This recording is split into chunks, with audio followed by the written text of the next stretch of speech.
Para habilitar el modo desarrollador o las opciones de desarrollador de este HONOR X6A, bueno, ¿qué vamos a hacer? Vamos a ir a los acerca del teléfono, luego vamos a buscar por acá algo que diga número de compilación. Ahí tocamos varias veces hasta que nos diga que soy modo desarrollador. Me pide mi código de seguridad de pantalla, yo tengo una M y ya sencillamente queda habilitado. ¿Qué vamos a hacer? Vamos a darle atrás, vamos nuevamente ahora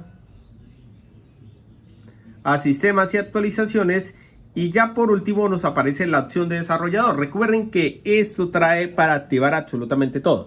Yo les recomiendo que por favor vayamos acá en escala animación, desactivar, ejemplo, es uno de los efectos que pueden hacer. Da la sensación de que el equipo anda más rápido, pero solo la sensación. Y bueno, ahí como haría, mire, ahí trabajaría muy bien.